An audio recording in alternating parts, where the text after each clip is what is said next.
Oke, baiklah. Di sini saya akan menjelaskan hidrokarbon yang kedua, yaitu mengenai alkena. Apa itu alkena? Alkena adalah suatu senyawa hidrokarbon yang memiliki ikatan rangkap dua, di mana rumus umum dari suatu alkena itu adalah CnH2n. Nah, di sini ada contoh mengenai jumlah C, rumus struktur, rumus molekul, dan namanya. Kita akan mulai dari ketika jumlah C-nya 2. Ketika jumlah C-nya 2, rumus strukturnya adalah CH2CH2. Nah, di sini ada rangkap 2 karena alkena. Nah, kenapa di sini bisa CH2? Ingat konsep di awal bahwa C itu maksimal memiliki 4 ikatan atau dia akan mengikat 4 atom yang lain. Nah, C yang ujung kiri ini dia kan sudah memiliki 2 ikatan rangkap ini ya. Berarti agar menjadi 4, di sini hanya ada 2. Begitu pula dengan C yang di sampingnya. Nah, untuk menentukan rumus molekulnya bisa kita lihat dari rumus strukturnya ini atau rumus umum yang sudah ada. Jadi kalau kita lihat dari rumus strukturnya, di sini ketika jumlah C-nya sama dengan 2, berarti hanya di sini 2 tambah 2 yaitu 4. Nah, ini kalau kita lihat dari rumus strukturnya. Kita juga bisa lihat dari rumus umumnya, karena rumus umumnya CnH2n, berarti ketika C-nya 2, N-nya kan berarti 2 kali 2 yaitu 4. Nah, namanya apa? Karena 2 itu adalah eta dan kita membicarakan alkena, berarti kita rubah ke alkena menjadi etena. Kemudian ketika jumlah C-nya 3, di sini rumus strukturnya CH2, CH, CH3. Rumus molekulnya kalau C-nya 3 berarti H2N 2 kalinya 3 yaitu 6. Nah, 3 itu adalah propa, kita rubah nama menjadi alkena menjadi propena. Nah, kemudian hati-hati ketika jumlah C-nya 4 atau lebih, karena nanti dalam penamaannya ini kita harus menentukan si ikatan rangkapnya itu ada di nomor berapa. Oke, kita akan mulai ketika jumlah C-nya 4. Di sini untuk C4, rumus struktur contohnya adalah CH2, CH, CH2, CH3. Berarti rumus molekulnya ketika C4, 2 kalinya 4 yaitu 8. Ini juga bisa dicek dari rumus strukturnya. Hanya 2 tambah 1, 3, tambah 2, 5, tambah 3, 8. Nah, untuk namanya bagaimana? Nah, kita akan menentukan rangkapnya itu ada di nomor berapa. Jadi untuk jumlah C4 ini kan rantai utamanya yang lurus ini. Nah, konsepnya nanti dalam suatu senyawa yang memiliki ikatan rangkap, rangkap itu harus ada di nomor yang kecil. Jadi kan nanti penomorannya dari ini 1, 2, 3, 4. Nah, karena rangkap yang ini ada di nomor 1, maka ini namanya adalah 1. 4 itu buta, dirubah nama menjadi alkena menjadi butena. Kenapa harus ada angka dalam rangkapnya? Karena ketika jumlah C-nya 4 atau lebih, posisi rangkap ini bisa saya geser. Jadi kalau misal rangkapnya yang ini nanti saya rubah ke sini. Jadi di sini ikatannya jadi CH3, di sini CH seperti ini. Nah, kan rangkapnya berubah di nomor 2, maka nanti namanya akan menjadi 2 butena. Makanya ketika jumlah C-nya 4 atau lebih, kita perlu penomoran atau angka di dalam rangkapnya. Oke, ini saya kembalikan lagi ya. Di sini 2, di sini 2. Oke. Kemudian ketika jumlah C-nya 5, di sini rumus strukturnya CH2, CH, CH2, CH2, CH3. Berarti untuk rumus molekulnya C5 hanya pasti 10 karena 2 kali N atau 2 kalinya C. Nah, di sini kalau kita tentukan rantai utamanya pasti yang lurus agar rangkap ada di nomor yang kecil, berarti nanti penomoran dari kiri ya. Ini nomor 1, ini 2, 3, 4, 5. Karena rangkapnya ini menempel di C nomor 1, maka ini namanya adalah 1 pentena. Dan begitu pula dengan jumlah C yang lainnya. Ini hanya contoh untuk penamaan alkena yang dasar. Selanjutnya kita akan ke penamaan alkena yang sudah ada jenis-jenis cabangnya. Nah, kita akan ke tata nama dari suatu alkena. Ada 2 di sini.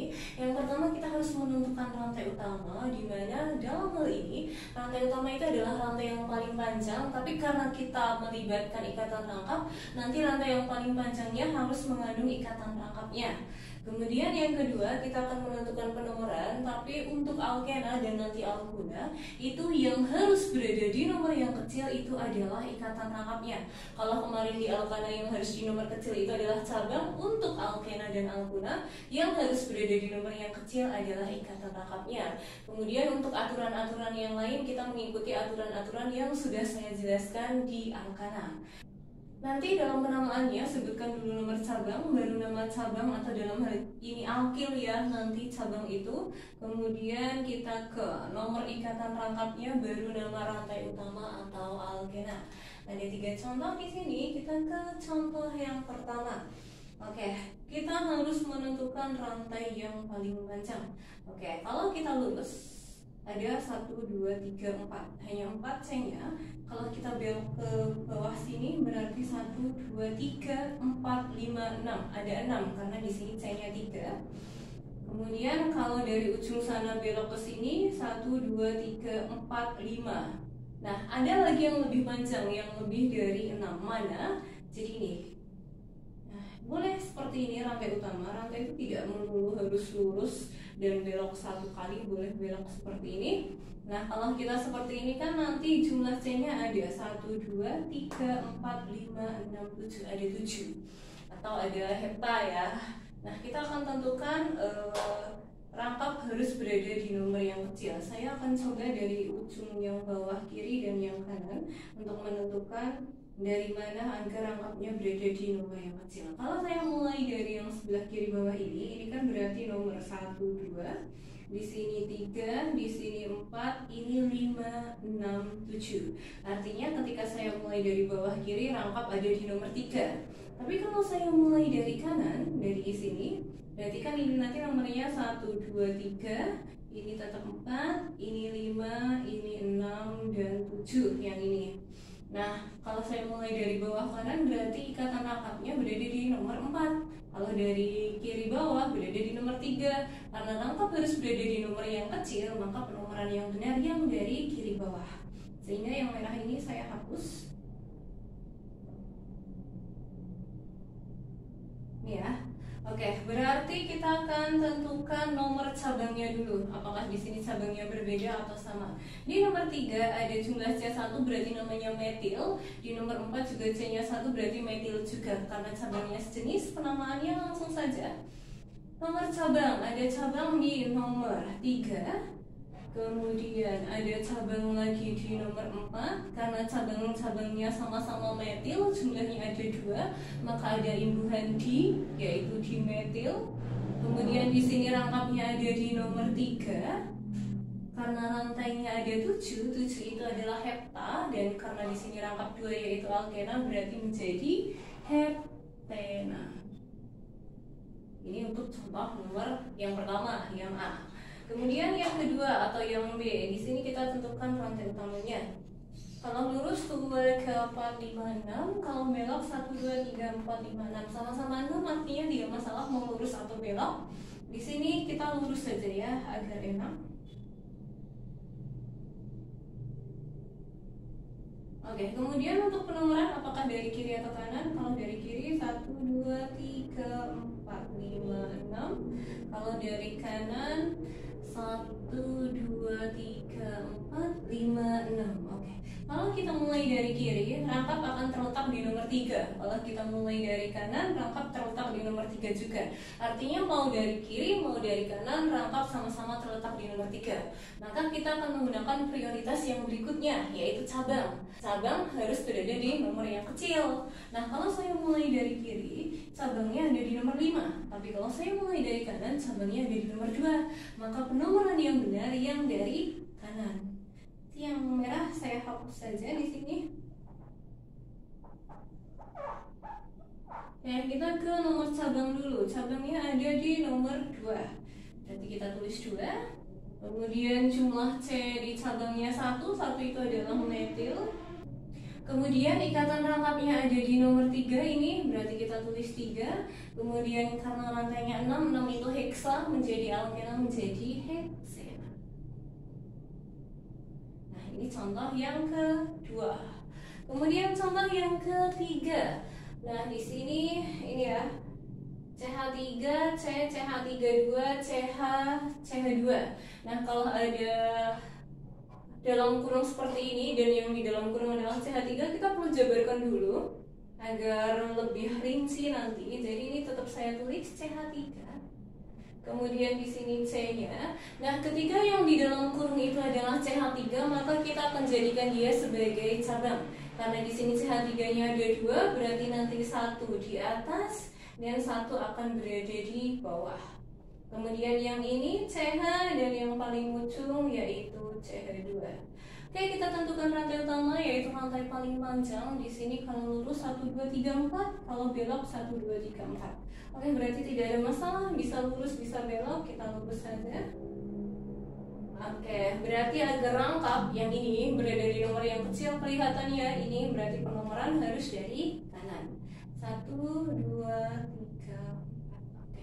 Ada cabang di nomor 3 atas, jumlah C-nya 1 berarti metil. Di 3 bawah juga 1 berarti metil juga. Berarti kita jadikan satu saja. Berarti ada cabang di nomor 3 atas, 3 bawah. Karena sama-sama metil, metilnya ada 2, maka ada imbuhan di metil. Kemudian rangkapnya ada di nomor 1 ini. Kemudian karena rantainya 4, 4 itu adalah buta, menjadi alkena, menjadi butena. Nah, kurang lebih seperti itu cara untuk menamakan suatu alkena. Berikutnya kita akan menggambar struktur alkena dari suatu nama. Nah, berikutnya kita akan menggambar suatu rantai alkena. Ada 5 step. Yang pertama, silakan gambarkan atom C-nya nanti sesuai dengan jumlah rantai utamanya atau nama alkenanya. Kemudian yang kedua, silakan berikan penomoran bebas dari salah satu ujung. Kemudian yang ketiga, silakan gambar ikatan rangkap. Dan keempat, silakan gambar cabang jika ada cabang. Dan yang terakhir, kita lengkapi dengan atom H yang diperlukan. Ada 2 contoh di sini. Yang pertama untuk 4,4 dietil, 2,5 dimetil, 2 heksena. Nah, kita kan harus menggambarkan atom C sesuai rantai utama. Di sini kan rantai utamanya ini ya, heksena. Heksa jumlah C-nya adalah 6, berarti kita harus gambar C sejumlah 6. 1, 2, 3, 4, 5, 6. Kemudian kita akan berikan nomor bebas dari salah satu ujung. Misal saya dari ujung kiri saja. 1, 2, 3, 4, 5, 6. Nah, kemudian gambar ikatan rangkap. Posisi rangkap ini yang di depan nama alkenanya, yaitu 2. Berarti ikatan rangkap 2-nya ada di nomor 2. 1, 2. Berarti di sini rangkap 2. Kemudian yang keempat, gambarkan cabang. Di sini ada cabangnya, ada 2 jenis cabang, yaitu etil dan metil. Kita akan mulai dari, boleh bebas, boleh dari etil, boleh dari metil, tidak ada masalah. Untuk etil itu kan jumlah C-nya 2 ya. Ada di posisi 4 dan 4. Berarti nanti ada di 4 atas dan 4 bawah. Ada cabang atas, ada cabang bawah. Karena etil itu jumlah C-nya 2, berarti kalau C2 untuk suatu alkil hanya pasti 5. Kemudian yang bawah di sini otomatis juga C2H5 karena dietil ya. Kemudian untuk cabang metil ini ada di nomor 2 dan ada di nomor 5. Nah, untuk metil jumlah C-nya adalah 1. Berarti untuk metil kan dia CH3, yang ini juga CH3. Step terakhir kita tinggal lengkapi atom H-nya. C yang ujung baru punya 1 ikatan, berarti akan menjadi 4 di sini H3. Kemudian di yang kedua ini sudah ada 4, 1, 2, 3, 4, berarti tidak perlu H. Di yang ketiga baru 1, 2, 3, berarti di sini H. Di sini udah 4 ya.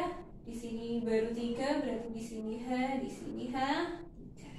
Kemudian yang contoh kedua, 2,4,5 trimetil, 5 isopropil, 2 dikena, DK. Itu jumlah C-nya ada 10. 1, 2, 3, 4, 5, 6, 7, 8, 9, 10. Oke, kemudian kita akan nomori dari salah satu ujung. Saya dari ujung kiri. 5, 6, 7, 8, 9, 10. Oke. Kemudian kita akan gambar cabangnya. Di sini ada cabang di nomor 2, kemudian di nomor 4, sama di nomor 5. Saya taruh atas saja ya, kan bebas, boleh ditaruh atas atau bawah. Dimana cabangnya adalah metil. Metil itu jumlah C-nya 1, berarti di sini CH3, di sini CH3, di sini juga CH3. Nah, kemudian di nomor 5 lagi ada cabang isopropil. Propil itu jumlah C-nya 3. Tapi hati-hati, ini berstruktur iso. Kemarin sudah saya jelaskan waktu di bagian alkana ya, bahwa iso itu strukturnya siku. Jadi ini saya bikin seperti ini. Nah, ini iso nih, siku. Boleh C-nya dipindah ke sini. Kemudian kenapa di sini C-nya 3? Karena profil ini tadi ya. Berarti di sini lengkapi H3, di sini H3, di sini CH. Nah, ini adalah struktur isopropil. Kemudian step terakhir tinggal lengkapi atom H-nya, berarti di sini H3, di sini tidak ada, di sini CH, CH, CH2, H2, H2, CH2, dan yang terakhir adalah CH3. Nah, jadi seperti ini cara untuk menggambar suatu rantai alkena dari namanya. Baiklah, selanjutnya kita akan ke sifat alkena. Ada 5 sifat di sini. Yang pertama, untuk alkena yang memiliki jumlah C1 sampai C4 pada suhu kamar dia akan berwujud gas. Kemudian jumlah C-nya 5 sampai 17 dia akan berwujud cair, dan ketika jumlah C-nya lebih dari 17 maka dia akan berwujud padat. Yang kedua, semakin bertambahnya jumlah atom C, maka otomatis nilai MR atau massa molekul relatifnya juga akan bertambah, sehingga titik didihnya makin tinggi. Atau dengan kata lain, nanti ketika dalam jumlah C yang sama ya, rantai lurus dan rantai yang bercabang itu titik didihnya akan lebih tinggi yang rantai lurus, sedangkan yang bercabang itu titik didihnya akan semakin rendah. Yang ketiga, titik didih alkena ini lebih rendah daripada alkana dalam sesuku atau satu suku. Contoh, misal saya ada propena, ini kan alkena ya karena ena, dan kita bandingkan dengan propana. Ini adalah alkana karena ana. Nah, ini sesuku. Kenapa sesuku? Jumlah C-nya sama, propa sama-sama 3. Nah, dimana dalam suatu rantai yang sesuku, untuk titik didih alkena itu lebih rendah daripada alkana. Maka propena dan propana itu titik didihnya lebih rendah yang propena, atau dengan kata lain propananya lebih tinggi.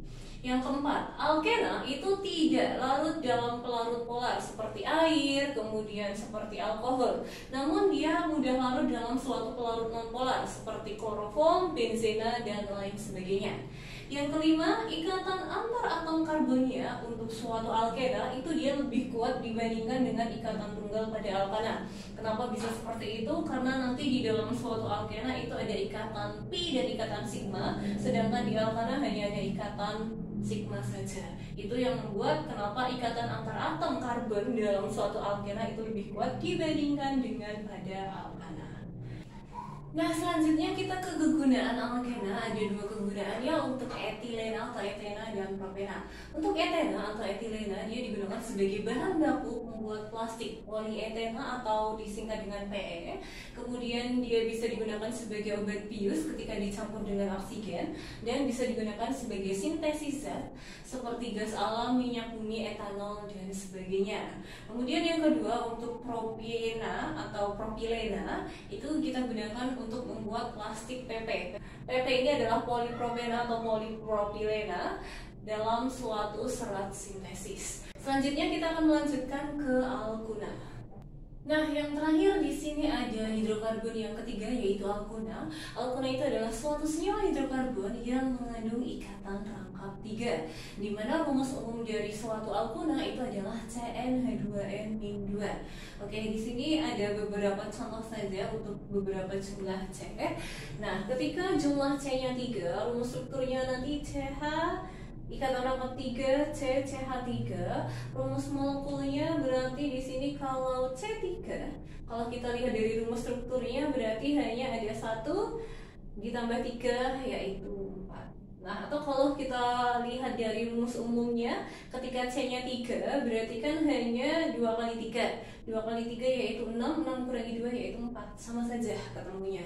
Namanya apa? Karena di sini 3 itu propa dan kita membahas alkuna berarti menjadi propuna.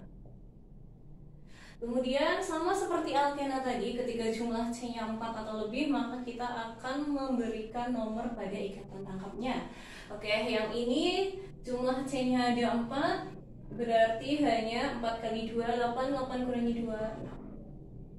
Kayak untuk namanya di sini kan rantai utamanya yang lurus ini, penomoran pasti dari kiri ya, karena rangkapnya akan paling dekat dari kiri. Di sini ada di nomor 1, berarti kita tulis 1.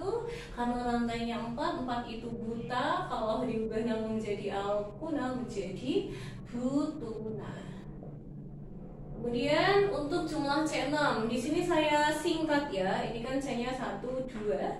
Ini C yang ini ada 3 kali, berarti kan 3 tambah 2, 5 tambah 1, 6. Berarti kalau C-nya 6, 2 kalinya 6 adalah 12, dikurangi 2 yaitu 10. Ini ikatan rangkapnya juga di paling ujung, artinya ada di nomor 1. Karena rantainya ada 6, 6 adalah heksuna. Contoh yang terakhir, di sini untuk jumlah C8 ini ya, 1, 2, ini ada 5, yaitu 7 tambah 1 berarti 8. Kalau C-nya 8, 2 kali 8, 16, 16 kurangi 2 yaitu 14. Oke, di sini rangkapnya ada di paling ujung, berarti dia di nomor 1. Kemudian kalau rantainya 8 berarti oktuna. Ya, selanjutnya kita akan langsung ke penamaan dari suatu alkuna. Nah, selanjutnya kita ke tata nama dari alkuna. Ini hampir sama dengan alkena. Yang pertama kita harus menentukan rantai utama, di mana rantai utama itu adalah rantai paling panjang. Dengan catatan ikatan rangkapnya harus terlewat dalam rantai utamanya. Kemudian yang kedua, tentukan penomoran, di mana dalam penomoran ini yang harus berada di nomor yang kecil adalah ikatan rangkapnya. Oke, tata namanya sama, nomor cabang diikuti nama cabang atau alkil, baru diikuti nomor ikatan rangkap dan nama rantai utama, atau dalam hal ini adalah alkuna. Ada 2 contoh di sini. Yang pertama, nah kita akan tentukan rantai utamanya ya, hati-hati bisa terjebak untuk tipe soal A ini. Jadi kalau kita lurus ya, jumlah C-nya ada 1, 2, 3, 4, 5. Tapi kalau kita belok ada 1, 2, 3, 4, 5, 6. Nah, artinya yang lebih panjang harusnya yang belok, tapi yang kita jadikan rantai utama tetap yang lurus. Kenapa? Seperti yang sudah saya tekankan tadi, bahwa dalam rantai utama suatu senyawa yang mengandung ikatan rangkap, dalam rantai utamanya harus mengandung ikatan rangkap. Kalau yang belok ini tadi, walaupun jumlah C-nya lebih banyak, yaitu 6, tapi di sini tidak ada rangkap, maka tidak bisa kita jadikan sebagai rantai utamanya. Oke, kemudian kita akan tentukan penomoran. Ini jelas ya, agar rangkap 3-nya ini ada di nomor yang kecil, maka kita penomoran dari ujung kiri. 1, 2, 3, 4, 5. Oke, di nomor 3 atas ini jumlah C-nya 1 berarti metil. Di nomor 3 bawah ini jumlah C-nya 3 berarti propil. Di nomor 4 jumlah C-nya 1 berarti metil juga. Secara abjad, metil dan propil duluan metil. Berarti kita akan ke nama dari metilnya dulu. Metilnya ada di nomor 3 dan ada di nomor 4. Karena metilnya ada 2, ada imbuhan di, berarti dimetil. Kemudian propilnya ada di nomor 3, maka saya tulis 3. Nama cabangnya adalah propil. Kemudian ikatan rangkapnya ada di nomor 1. Dan karena rantai utamanya ada 5, 5 adalah penta, karena kita membicarakan alkuna menjadi pentuna. Selanjutnya yang kedua ada ini, kita tentukan rantai utama ya. Kalau lurus 1, 2, 3, 4, 5, 6, 7. Kalau belok 1, 2, 3, 4, 5, 6, 7. Sama saja, berarti kita ambil yang lurus saja. Kemudian kita tentukan penomoran ya, agar rangkap ada di nomor yang kecil. Kalau kita mulai dari kiri, 1, 2, 3, 4, 5, 6, 7. Kalau kita mulai dari kanan berarti 1, 2, 3, 4, 5, 6, 7. Oke, kalau kita mulai dari kiri, ikatan rangkap 3-nya ada di nomor 3. Tapi kalau kita mulai dari kanan, ikatan rangkapnya ada di nomor 4. Karena ikatan rangkap harus berada di nomor yang kecil, maka penomoran yang benar yang dari kiri. Oke, berarti kita akan lanjut saja ke penamaannya. Kita tentukan cabangnya. Di nomor 2 ada cabang dengan jumlah C1 berarti metil. Di nomor 5 ada cabang dengan jumlah C2 berarti etil. Etil dan metil secara abjad duluan etil, maka kita ke etil dulu. Etilnya ada di nomor 5 berarti 5 etil. Kemudian metilnya ada di nomor 2 berarti 2 metil. ikatan rangkapnya ada di nomor 3, dan karena rantainya 7 itu hepta, karena alkuna berarti heptuna. Selanjutnya kita akan ke cara menggambar struktur suatu alkuna. Selanjutnya kita akan menggambar rantai alkuna sama dengan alkena tadi ya, step per stepnya. Yang pertama, gambarkan atom C sesuai dengan rantai utama atau alkunanya. Yang kedua, berikan nomor bebas dari salah satu cabang, tidak ada masalah. Yang ketiga, gambar ikatan rangkap, kemudian gambar cabang jika ada cabang, dan yang terakhir tinggal kita lengkapi atomnya. Oke, langsung saja kedua contoh ini. Yang pertama ada 5-metil 3 heptuna. Heptu itu jumlah C-nya ada 7. 1, 2, 3, 4, 5, 6, 7. Kemudian penomoran bebas saya dari kiri 1, 2, 3, 4, 5, 6, 7. Kemudian gambar ikatan rangkap ya. Rantai utamanya kan ini heptu. Ikatan rangkapnya berarti di depannya ada di nomor 3. Karena kita membicarakan alkuna yang rangkap 3, berarti ini rangkap 3 seperti ini. Kemudian ada cabang di nomor 5. Berarti di sini dengan nama cabangnya metil berarti jumlah C-nya 1, otomatis H3. Oke, melengkapi saja CH3, di sini CH2, ini C-nya sudah 1, 2, 3, 4, tidak perlu H lagi. Di sini juga 1, 2, 3, 4, tidak perlu H lagi. Di sini H, H2, yang B atau yang kedua 3,3 dimetil 4 propil 1 heptuna. Heptu lagi ya, berarti jumlah C-nya juga 7. 1, 2, 3, 4, 5, 6, 7. Ini beri nomor saja dari salah satu ujung. Nah, kemudian ini posisi rangkapnya ada di nomor 1, berarti di sini ada rangkap 3. Kemudian ada cabang di nomor 3 dan 3, berarti ada 3 atas dan 3 bawah. Namanya metil, metil jumlah C-nya 1, berarti di sini CH3, di sini juga CH3. Kemudian di nomor 4 ada cabang juga yaitu propil. Propil jumlah C-nya 3. Kalau C3 hanya 7. Berarti di sini baru 3 ada H1. Di sini 1, 2, 3, 4 tidak perlu H. Kemudian C yang ini juga udah 4. C yang ini baru 1, 2, 3, berarti biar 4 hanya 1. Di sini H2, di sini H2, di sini H3. Nah, kurang lebih seperti itu untuk penggambaran dari suatu rantai alkuna. Oke, yang terakhir adalah sifat dan kegunaan dari alkuna. Ini yang sifat pertama umumnya, baik alkana, alkena, alkuna, ketika suhu kamar C1 dan C4 berwujud gas, C5-17 berwujud cair, dan C lebih dari 17 berwujud padat. Yang kedua, dia tidak larut dalam air. Kemudian yang ketiga, yang berupa gas, itu nanti gasnya dia tidak berwarna dan baunya khas. Kemudian yang keempat, itu dia mudah teroksidasi atau mudah meledak. Yang kelima, semakin bertambah jumlah atom C, maka MR semakin besar sehingga titik didihnya makin tinggi. Untuk kegunaan alkuna di sini ada etuna atau asetilen. Ini dikenal sebagai gas karbit. Apa itu gas karbit? Ini biasanya untuk mengelas atau bisa juga untuk mematangkan buah ya, di karbit. Nah, ini adalah kegunaan dari alkuna. Nah, cukup sekian untuk penjelasan dari alkena dan alkuna. Untuk selanjutnya ada video penjelasan mengenai isomer dalam hidrokarbon. Jika ada yang mau ditanyakan, silahkan ditanyakan. See you!